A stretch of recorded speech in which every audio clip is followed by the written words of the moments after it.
3. Good evening and welcome to this special edition of Triad News 360 for March 21st, 2018. I'm Kevin McMahon. And I'm Ashley Brooke-Daniels. Tonight we'll be focusing on the heated gun issues that is sweeping the nation. The survivors of the mass school shooting at Marjory Stoneman Douglas High School in Parkland, Florida, have made it their mission to keep the gun issue debate going and making sure that a tragedy like this one will never happen again. In the past, the gun issues getting into schools has been quickly pushed aside, seemingly days after mass shootings, but the Parkland students have taken it upon themselves to keep the conversation alive in order to make a difference. Tonight, we will take a deeper look at gun issues in our neighborhoods and see what America has been doing in the month after the Parkland shooting. And later, we will go live from Japan, Australia, and Europe to hear the input on the topic of around the world. But first, it has been just more than a month since the Parkland, Florida shooting, and there has already been another school shooting. This time in Maryland, about 60 miles southeast of Washington, D.C., a 17-year-old gunman walked into Great Millis High School. But this time, the event was over in seconds. The shooter, Austin Wyatt Rollins, shot a 17-year-old girl who is in critical condition and a 14-year-old boy who is in stable condition. This armed school resource officer, Blaine Gaskell, ran to the scene and exchanged gunfire with the shooter, Rollins. Rollins was killed in the shootout, while Gaskell only fired one shot. Officer Gaskell's actions were praised all over social media. The NRA held Gaskell up as the example of a good guy with a gun. NRA spokeswoman Dana Loesch, one of her tweets Tuesday said, "This armed school resource officer, you're not hearing anyone in the mainstream media talk about because it disrupts their narrative."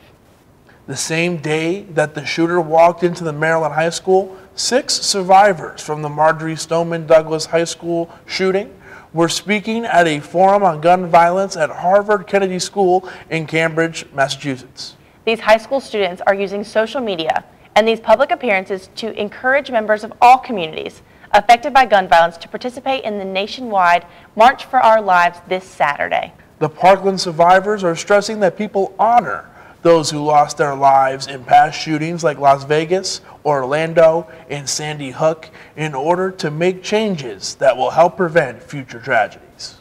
Students across the country just want to be safe in their schools, and they are trying to do something about it.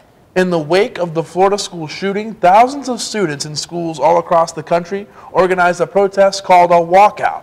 This walkout took place on March 14th at 10 a.m. and for some northern schools, they rescheduled for March 15th because of snow.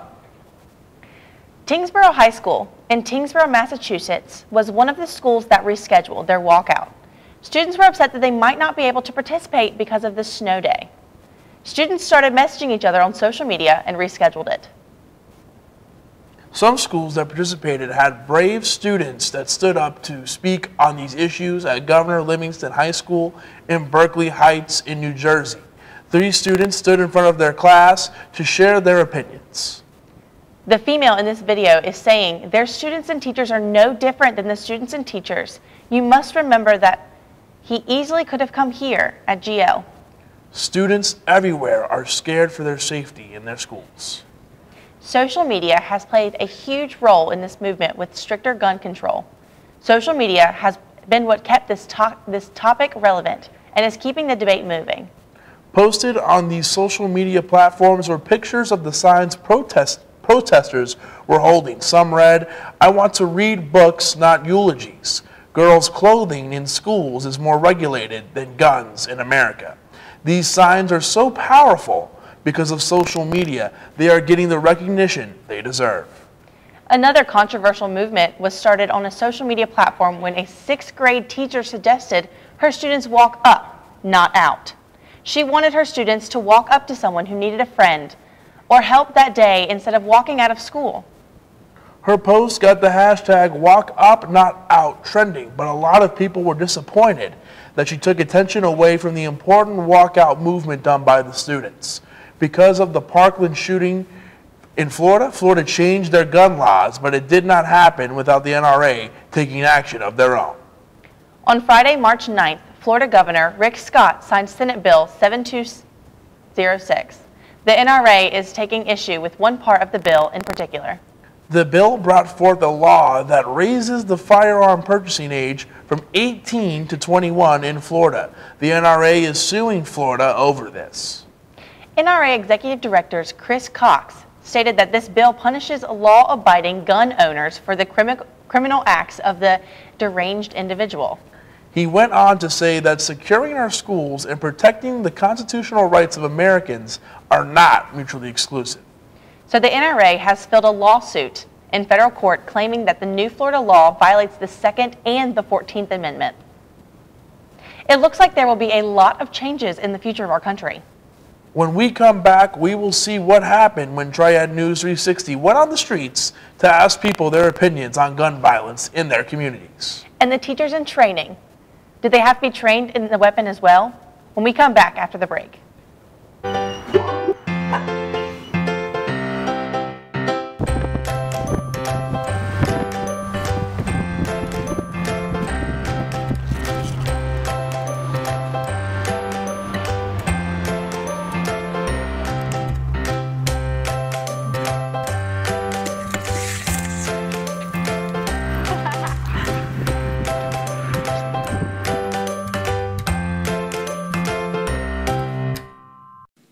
Littering is a problem that is slowly destroying our Earth, one piece of trash at a time. $11.5 billion is spent each year cleaning up litter among the United States. Cigarette butts account for 50% of all litter in America. Be responsible with your trash. Wait till you're near a park or gas station to safely throw away your trash in a trash can. We only get one planet. Stop the littering.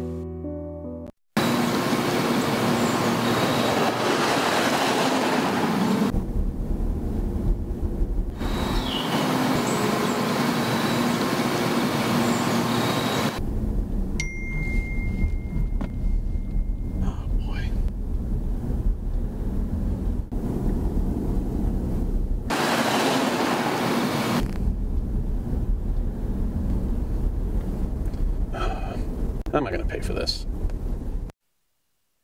Welcome back to Triad News 360. I'm Kevin McMahon. And I'm Ashley Brooke Daniels.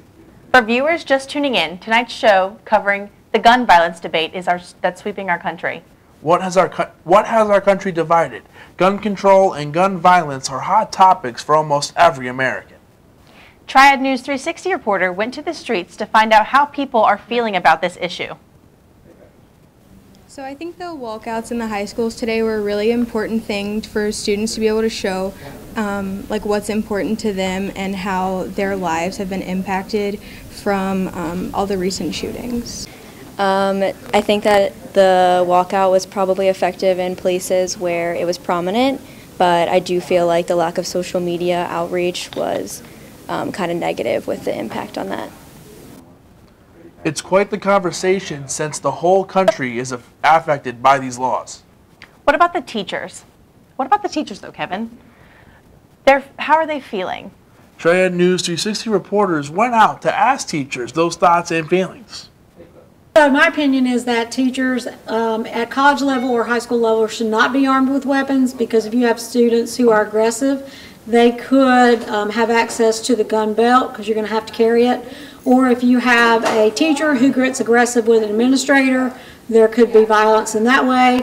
Or if a parent comes in and attacks a teacher, you could have a shooting that is totally unsubstantiated. The first thing that comes to mind is a tweet that I saw, which was someone said something like, those of you that think professors should carry guns in classrooms, like, have you ever seen a professor try to set up a PowerPoint presentation? Because that doesn't typically go well. So I know I'm not well equipped to carry a gun, and I don't want to be held responsible for my students' lives in that manner. I'm just not trained to be put in that position. So I hope that there are some other solutions out there. It must be hard for those teachers who are in charge of students every day. They were trained to teach these young students, but when they were in college studying to be an educator, they probably didn't think they would have to protect them as well. But what about those who are in college right now studying to be the next generation of teachers? Do colleges have to change how they educate the new generations of teachers? Do colleges have to create classes on protecting their students? Do we teach them skills to keep the children safe? It is certainly a question worth thinking about. Triad News 360 reporters went to ask these education students what is on their minds and if they still have a passion to teach, or has the recent gun violence changed their minds a little? I definitely disagree with arming educators, just because I feel that gun violence can occur in any situation or any environment, and it's not really necessary to have those types of weapons around young children, especially in elementary school. Enough exposure to the streets and a bad name with guns as it is. I don't think we need to bring them into an area that we call safe haven for them. So my thoughts on this topic are relatively good-natured, I guess, in the sense that I have a lot of teacher friends. You know, a lot of my mom's friends are teachers, a lot of my dad's friends have been teachers, and I think that it just shouldn't be something that's necessary. Like, that shouldn't be a thought that we're even crossing our minds. Like, there should be no reason for us to even think about teachers carrying firearms. If it makes the teacher feel more safe and protecting their students, then I can understand that. It's a difficult time to be an educator in America. How can they help to make this movement happen? Many people are working hard to make a change in America. When we come back, we will talk to people all around the world about their opinions on guns and gun violence in their countries. What are the gun laws in other countries, and are they successful? We will learn more after this break. Littering is a problem that is slowly destroying our earth, one piece of trash at a time. $11.5 billion is spent each year cleaning up litter among the United States. Cigarette butts account for 50% of all litter in America. Be responsible with your trash. Wait till you're near a park or gas station to safely throw away your trash in a trash can. We only get one planet. Stop the littering.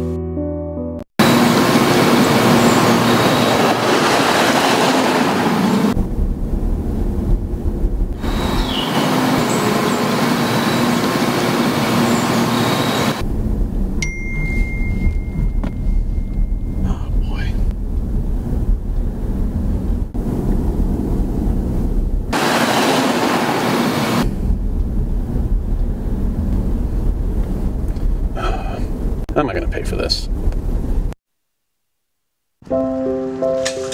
I want to eat apples and bananas.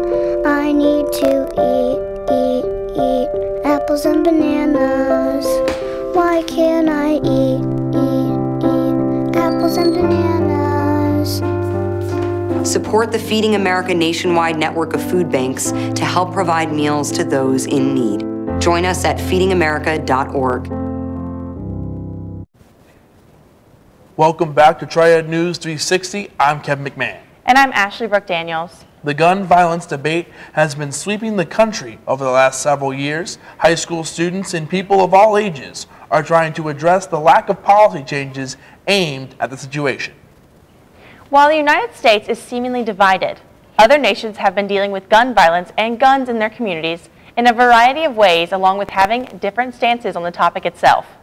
Tonight, we will be talking to people from all around the world to get their opinion on this topic. We first will be traveling to Denmark. According to their laws, Denmark civilians have the ability to apply for a gun license for hunting and sports shooting at the age of 16. While a shocking fact to those who wish to buy a gun here in the States, in order to obtain a license in Denmark, the applicant must pass a written test and a practical test as well. If those are passed, then the police do a background check to determine if the applicant is suitable to own a weapon. Joining us live in studio is Triad News 360 reporter Sean Wrinkle with a live guest from Denmark. Sean. Thank you, Ashley Brooke and Kevin. Joining me live from Denmark is my good friend Johanna. She's a Danish citizen. Now, Johanna, it's 7 p.m. here on the east coast of the U.S. What time is it there? It's just a quarter past midnight. Now, the gun laws sound a lot more strict in Denmark compared to the U.S. Do the Danish citizens feel okay with the gun laws there? Yeah, it's never been an issue. It's like, it's just how we're brought up, and it makes sense not to meddle with it. Do people ever feel unsafe with the current gun laws? No. I mean, why would we? No one has a gun, so we feel very safe. And what's the talk over in Denmark about what's going on in the United States with mass shootings? Well, it seems so unrealistic and crazy because no one here would ever think that that would happen in real life, so it just seems very unreal. Well, thank you so much for joining us, Johanna. Kevin, Ashley Brooke, back to you. Thanks, Sean. We appreciate that talk and that information from Denmark. Even though the United States has deep connections with England, as the first white settlers came from there, the gun laws and attitudes are very different. For example, British police officers, bobbies, do not carry guns. Here in the States, law enforcement officers carry a gun, taser, and frequently have a shotgun in their car. In England, even without carrying guns, the British bobbies do get a lot of respect and authority from the English population. Joining us in studio tonight is also Triad News 360 reporter Jane Motion with a live guest who was raised in the United Kingdom. Jane? Thank you, Kevin. Ashley Brooke. Joining me live from Florida is Graham Motion, a citizen of Great Britain and the United States, who has taken a strong stance regarding the more relaxed gun control in the U.S. Graham, could you take a moment to explain the difference in gun control here versus England, the country you grew up in? So in England, there's a significant time it takes to get permission to get a license for a gun, and that has to be done through the police station. And you're only allowed to get licensed to have a shotgun or a rifle, no handguns, no assault rifles. Do you think the U.S. should use the U.K. as an example when it comes to implementing more gun control? I think it's a very different situation when the Second Amendment is so strong in this country, but I do think they could take some advice from Europe and have some stricter regulations. Mr. Motion, I know you are a resident of Florida and live closely to the area of Parkland where the recent school shooting attack took place. Tell me your thoughts on the response President Donald Trump and the NRA has made regarding the U.S.'s problem with access to guns, such as the AR-15 that was used in this attack. Initially, there was a very strong response from the president, and I felt very good about that, but I think since then, as time has passed by, he seems to have backed away from his ideas, and I think our only hope is that the students of Parkland can continue to force some kind of change, and hopefully with this march this weekend that they're getting ready to do on Saturday, this will bring some more attention to the problem. What do you hope to see from the U.S. in the next coming years regarding the NRA and our gun control laws? I just don't feel like there's any reason for anyone to have an assault rifle. AR-15s are for killing people, they're for wars, they're not for human use, they're not for shooting animals, and that's why we have guns. No one needs an AR-15 in their home to defend themselves, so my biggest hope would be that we would be able to get rid of that. I don't know how realistic it is, but certainly I'd love to see the age raised that you could buy a gun, and also have a longer period of time it would take in order to purchase a gun. Thank you for joining us live from Florida, Graham. Back to you, Ashley, Brooke, and Kevin. Thank you, Jane. It was so interesting to see how the rest of the world thinks about these policies. Thank you, everyone. Thank you to everyone who joined us in the station, in the studio tonight. And thank you to all of our viewers for tuning in for tonight's special show. We hope we provided you with some insight on these issues. That's all the time we have for tonight at Triad News 360. I'm Ashley Brooke Daniels. And I'm Kevin McMahon. Good night, High Point.